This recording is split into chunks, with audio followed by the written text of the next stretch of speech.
So hello students, this is Dr. Manish Chaturvedi along with Dr. Sudhanshu Raut, my colleague. Today we are going to show you the dissection of the cubital fossa. So look at here.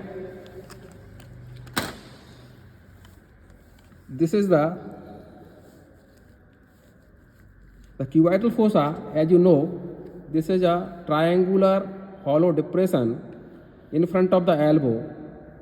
It is having one base which is faces upwards, and it is formed by an imaginary line passing through medial and lateral epicondyle of the humerus. The apex facing downwards, and it is formed by the meeting point of the medial and lateral boundary of the cubital fossa. The medial boundary of the cubital fossa is formed by the pronator teres muscle. It is formed by the pronator teres muscle. You can see here, this is the pronator teres muscle here. This is the pronator teres muscle here. It forms the medial boundary of the cubital fossa. So the lateral border of the pronator teres muscle forms the medial boundary of the cubital fossa here. And the lateral boundary is formed by the medial border of the brachioradialis muscle. So this is the brachioradialis muscle here. This is the brachioradialis muscle. The lateral border is formed by the medial border. The lateral boundary is formed by the medial border of the brachioradialis muscle here. Okay. And this is the meeting point of these two muscles. The pronator teres, which forms the medial border, and this is the brachioradialis, which forms the lateral border of the cubital fossa. So this meeting point is the apex of the cubital fossa. And here is the base of the cubital fossa, which is formed by an imaginary line passing across the medial and lateral epicondyle of the humerus. The roof of the cubital fossa is formed by the deep fascia. This deep fascia here. It forms the roof of the cubital fossa, and superficial to the deep fascia is the superficial fascia of the cubital fossa, which is having some important structures. You can see here on the lateral side, here is the cephalic vein in the roof of the cubital fossa in the superficial fascia. So this is the cephalic vein. Here I have dissected out. This is the, you can see here, this is the basilic vein. This is the basilic vein here. This is the cephalic vein here, and one important communicating channel which connects the cephalic vein to the basilic vein. You can see here, this is the basilic vein here. You can see this is the basilic vein. This is the basilic vein here. This is the basilic vein. This is the cephalic vein, and this is the communicating channel between the cephalic and basilic vein. This is the median cubital vein. You can see here, this is the median cubital vein. This median cubital vein is important clinically because its location is constant, and it is comparatively fixed superficial vein because it connecting the cephalic vein to the basilic vein here. And this is the preferred vein in the human body to take blood samples, to give IV fluids and IV injections. So this is the median cubital vein in the roof of the cubital fossa in the superficial fascia, which is connecting the cephalic vein to the basilic vein here. You can see this is the median cubital vein. Then you can see here the cutaneous nerves also in the superficial fascia. You can see here, this is the medial cutaneous nerve of forearm. You can see here, this is the medial cutaneous nerve of forearm here. It is also present in the roof of the cubital fossa.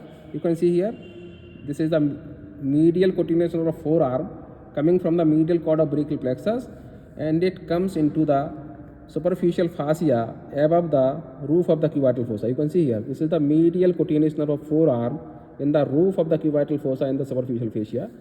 Then you can see the lateral cutaneous nerve of forearm here, and you know the lateral cutaneous nerve of forearm is nothing but it is the continuation of this musculocutaneous nerve here. You can see here, this is the musculocutaneous nerve here. You can see the movement here. Look at here.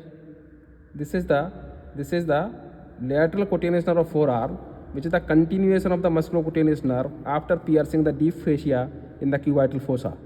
you can see here its continuation. This is the medial cutaneous nerve of forearm, which is the continuation of the musculocutaneous nerve. You can see here, this is the musculocutaneous nerve here. You can see here clearly, this is the musculocutaneous nerve here. This is the musculocutaneous nerve here, you can see, and it continues as the lateral cutaneous nerve of forearm after piercing the deep fascia. So these are the some superficial structures in the roof of the cubital fossa. Now I have shown you the boundary of the cubital fossa. Here is the by an imaginary line. Here is the apex or meeting point of the this medial boundary, that is the pronator teres muscle here. You can see here, this is the pronator teres muscle, this one, it is little bit deeper, and this is the lateral boundary of cubital fossa, which is formed by the medial border of the brachioradial muscle. Now the contents of the cubital fossa are, you can see, we remember the contents of the cubital fossa by a mnemonic, that is the MBBR. The most medial structure is the median nerve. So you can see here, this is the median nerve. This is the median nerve here. This is the most medial. This is the median nerve, the most medial content of the cubital fossa. And you know this medial nerve leaves the cubital fossa by passing between the two heads of the pronator teres muscle, means between the superficial and deep head of the pronator teres muscle.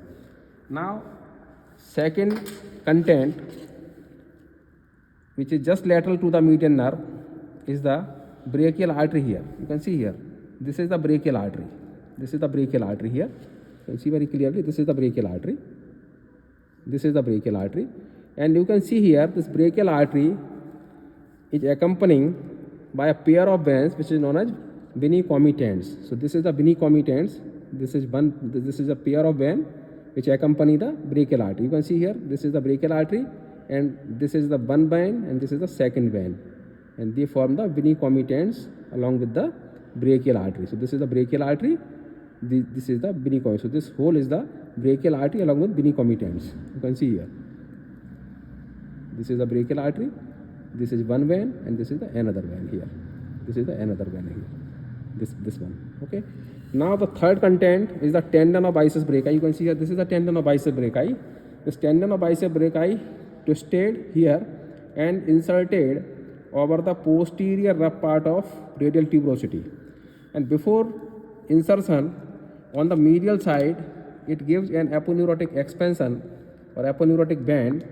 This is known as the bicipital aponeurosis. You can see here, this is the bicipital aponeurosis here.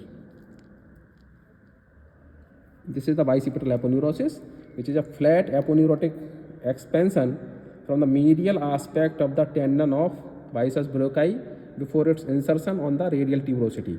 And this bicipital aponeurosis, it merges with the deep fascia of the forearm on the medial aspect. Okay, and you know the deep fascia of the forearm is attached to the posterior border of the ulna. So by this bicipital aponeurosis, this biceps brachii also get inserted to the posterior border of the ulna. Now the fourth content is the radial nerve. The radial nerve is quite deep and it lies deep to the brachioradialis muscle. So to expose this nerve, you have to retract the brachioradialis muscle laterally, and you can see very clearly here, this is the radial nerve. This radial nerve, as it reaches the this lateral epicondyle, it divides into two branches. One is the small superficial branch, the superficial branch of the radial nerve. You can see this is the superficial branch of radial nerve. It is cutaneous. This is the superficial branch of radial nerve, and you can see this is the thick, deep branch of the radial nerve, that is the also known as the posterior interosseous nerve. This deep branch of radial nerve or posterior interosseous nerve, it passes through the superficial and deep strata of the supinator muscle, and it, after piercing, it comes into the extensor compartment of forearm to supply the muscles of the extensor compartment of forearm. So these are the four contents of the cubital fossa from medial to lateral. MBBR. Most medial is the median nerve. The second is the brachial artery. You can see here, this is the brachial artery along with venicomitants. This is the one vein, this is the another vein, and this is the brachial artery. So this is the brachial artery along with venicomitants. This is the tendon of biceps brachii along with bicipital aponeurosis here. You can see this is the bicipital aponeurosis, and this is the radial nerve here. This radial nerve pierces the lateral intermuscular septum, and it comes from the spiral groove to the cubital fossa. So this is the radial nerve, you can see here, and it is dividing into the two branches. This is a small superficial cutaneous branch or superficial branch of the radial nerve, and this is a comparatively thick deep branch of radial nerve, which is also known as the posterior interosseous nerve. It pierces the supinator muscle and goes into the posterior compartment of forearm. Thank you so much.